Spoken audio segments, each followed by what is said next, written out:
I'm gonna try. I'm ready. Is it already recording? You're recording. Cool. Okay, I'm Kesley, and this is my forms of internal corrosion presentation. I'm going to go over 9 different types of corrosion, from from erosion corrosion to APB types of corrosion. So here we go. Erosion corrosion. Environments. Tube blockages, tube inlet ends, and pumping failures. There are 3 big places where you're going to see erosion corrosion in the pipe, just because of how the fluid hits those geometric places. Susceptible metals and alloys, softer alloys, copper, aluminum, and lead. Metals that form a surface film in a corrosive environment show a limiting velocity above which corrosion rapidly accelerates. These are things that accelerate corrosion. Inside the pipe, where there is accelerated material, the corrosion is going to go up. The faster that stuff is going through there. The increase in turbulence caused by pitting and already prevalent corrosion will make corrosion worse. Of course, one of the biggest things that comes down to corrosion is faulty workmanship, how this stuff begun. Sand-bearing liquids can affect the pipe. Again, turbulence, and then heated materials. Obviously, the hotter things are, the more corrosion there's going to be. It's generally desirable to reduce the fluid velocity and promote lever flow. This is rules of thumb indicating vulnerability. Abrupt changes in flow direction should be avoided. Increased pipe diameters. Rough surfaces you want to stray away from. Tank inlet pipes should be directed away from the tank walls and then more towards the center. And here's some pictures. This right here is more of a diagram, but that's where you see the all the stuff going through there, and then stuff like sand and just things that are going to cause that corrosion is going through and hitting those pits. The water's going through there. Here's erosion corrosion, and I don't know what that is, but you know, you can see how it starts and then keeps on going, getting worse. Then there's another. Erosion corrosion is an acceleration in the rate of corrosion attack in a metal due to the relative motion of a corrosive fluid and a metal surface. How to mitigate this type of corrosion? You can raise the vapor pressure, use inhibitors, use a less ductile or conversely more brittle metal, cathodic protection, and then use the softer material in the case of rubbers. And now to impingement. Impingement is a form of erosion corrosion, generally associated with local impingement of a high velocity flowing fluid against the solid surface. The impingement angle of the particles in the presence of fluid velocity in excess of a certain critical value determine the onset of this corrosion for a given material surface. Boiler tubes, condensers, heat exchangers, anything that's going to have that particle fluid go through it, it's definitely going to have impingement. Susceptible metals and alloys, again, your softer alloys, copper, aluminum, and lead, those are all going to be more susceptible. Things to make it worse, the corrosion and impingement, the more particles in the fluid, it's going to be impacting particle flow, disruptive shearing forces, abrupt pressure changes. Deterioration is increased by solid particles and gas bubbles entrapped in the fluid, and then entrained gases or solids. Formulas and rules of thumb indicating vulnerability, monitoring and controlling surface deterioration, selecting corrosion-resistant coating to resist impingement, minimizing catastrophic failures of boiler tubes, condensers, heat exchangers, and other critical equipment. Here's some pictures. Impingement. You can see how the particles hit all through there, creating those pits. Also in here. And then here's that diagram of impingement, and you see the particles going in there and messing up those pipe walls, the inside of the pipe. And the impingement corrosion cell is particles flowing in a fluid that will strike a wall and it'll create bits. Ways to test for impingement. You can do the ultrasonic testing, NDT, or wall thickness tests. Control methods for impingement are these lab tests to detect impingement and other types of surface damage are designed to estimate and predict impingement and densities on material specimens. These tests simulate working conditions and are used for ranking substrate materials and anti-corrosive coatings according to damage intensity. Cavitation. Cavitation can happen at the suction of a pump, at the discharge of a valve or regulator, in steam cycle water systems, geometry affected flow areas, worse for the flow not to go straight, piping areas downstream to flow meters, thermo wells, and injection coils. All materials used in steam cycle water systems are susceptible. Material property that correlates with the susceptibility to cavitation is fatigue limit. Things that make cavitation worse, faster. When the vapor pressure drops, it causes the gas pockets to form and collapse. And through that, there's sudden expansion and can lead to the dramatic pressure drops that blow up those little pockets. Cavitation should be designed out by reducing hydrodynamic pressure gradients, adding to design to avoid pressure drops below the vapor pressure of the liquid and air ingress. Sorry. All of these you can see how they, it looks like pitting, but it's really those gas pockets forming and then bursting like that. See all how it's like cheese.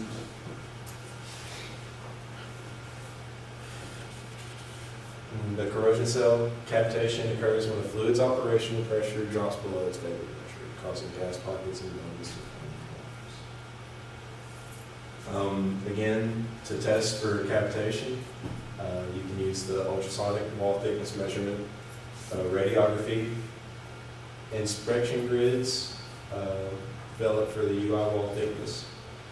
And it is important to establish permanent critical locations for long-time monitoring of wall thickness.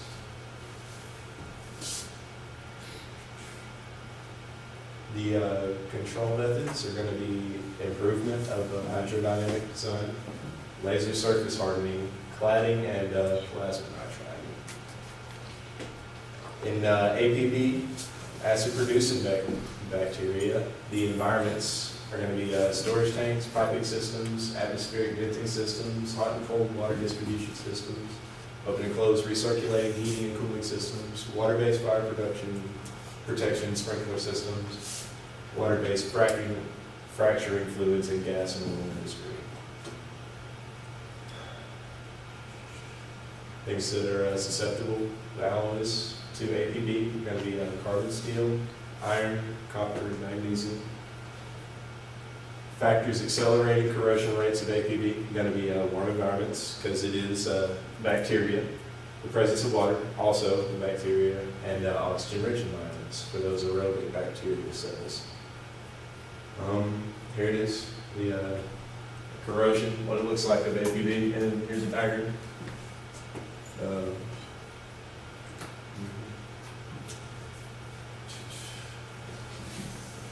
Corrosion cell. It's recognized that negligible traces of water are sufficient to support microbial populations and food sources at plentiful. These nutrients include carbon, hydrogen, oxygen, nitrogen, sulfur, phosphorus, and lesser elements such as calcium, sodium, iron, magnesium, and copper in trace quantities. The testing and monitoring for vulnerability found the APB BART, biological activity reaction test. is one they use for acid-producing bacteria. And the person who made, or the people who made that were Bioconcepts in Saskatchewan, Canada. Things to help or mitigate acid-producing bacteria. Use the use of pigs, and you have to remove the coating to clean and mitigate the pipeline of APB also. SRB, also like APB. The corrosion inhibited or accelerated by presence or activity or microorganisms. It can create a biofilm as well as pitting and cavitation. So it can either, create build up on the inside of the wall, or it can make it worse. It can take places that this happens. SRB, sulfate-rich environments. Susceptible metals and alloys of SRB are going to be iron, copper, and aluminum. Factors accelerating corrosion rate of SRB. There's going to be materials like ammonia, alcohols, carbon dioxide, and hydrogen sulfide. Microbial communities that are already there can result in the formation of more deposits as well. And here's that SRB. Like I was saying, it can have that buildup in there. And then as well as, like you can see, there's buildup in here too, but there's also degradation in that metal. They're right here too. They're those SRB bacteria, they're getting in there. I like that. The corrosion cell, microbes consume oxygen, cause anions to concentrate in pits or crevices and under deposits. They break down the surface films and accelerate corrosive attack. Here are some of the testing and monitoring for sulfate-reducing bacteria. The rapid check R test. You can test the liquid samples, microbiological testing kits, pH test, redox potential, oxygen content, sulfide and sulfate content. Control methods for SRB. You can, you gotta, like I said, remove the biofilm before you can treat the SRB. The nitrate diminished sulfate reduction and prevented sulfide accumulation under freshwater, brackish, and saltwater conditions. Protection of iron against corrosion by alloying or coating is technically and economically not possible. Added 20 to 30% of APB agar improved SRB recovery from the water. And then here's a fungi, algae, and protozoa environments. Influence the microorganisms on the kinetics of corrosion processes and metals caused by microorganisms adhering to interfaces. Again, like a SRB, where the colonies were already there, can make it worse. Aqueous states, light, that actually, because fungi, algae, and protozoa, they're all aerobic. The light, they need that for to convert oxygen and produce energy. Then again, like I said about the colonies. Susceptible metals and alloys for these three guys: iron, copper, and aluminum. Factors that accelerate corrosion rates: the presence of oxygen trapped under coatings, and again, the pre-existing colonies. Rules of thumb that you're gonna have for indicating vulnerability are surroundings of the metal being moist and slimes and deposits. Then again, there's a diagram for the cycle of fungi, algae, protozoa, corrosion. Again, they can have the buildups, just like SRB and APB inside of the pipe. Small amount of oxidation corrosion can be enough to allow several different types of bacteria to come together and create a colony, start the cycle of MIC, microbiologically influenced corrosion. The different tests in monitoring for vulnerability. It's a microscopical examination. You can do the dipstick or dip slide technique and watering deposit test. Control methods are, you can clean the system thoroughly, different inhibitors, and treat affected areas with nitrogen. Then fouling. Fouling is the accumulation of unwanted deposits on heat transfer surfaces. Environments that fouling happens, the cooling water systems, whether a pond, river, closed cycle recirculation towers, or ocean, contains many metals and fouling types. Heat exchangers, bad water in the system, and prevalent scale formation. Accelerated corrosion rates of fouling are going to be micro and macrobiological fouling, aerobic and non-aerobic. That's biological or bacteria that can or can't breathe oxygen or live in an oxygen environment. Particulate, stuff like silt, mud, sand, all that. It's going to go through the pipe, it's going to make it worse. Crystalline, salt, deposition corrosion. Fluid temperature, stream velocities, and concentration of fouling. And here's different pictures of fouling. Corrosion cell, the crystallization of fouling, formation of crystals on the surface, just like APB and all of those, they deposit minerals on the interior of the wall. Particulate fouling, biological fouling, and that's growth of living matter on heat exchanger surfaces. Control methods are going to be circulation of sponge rubber balls with pigs, using alloys with copper with more than 70% copper content, chlorination, freezing, and then the use of biocides in eliminating copper. Scaling. Scale is a hard mineral coating and corrosion deposit made up of solids and sediments that collect on or in distribution system piping, storage reservoirs, and household plumbing.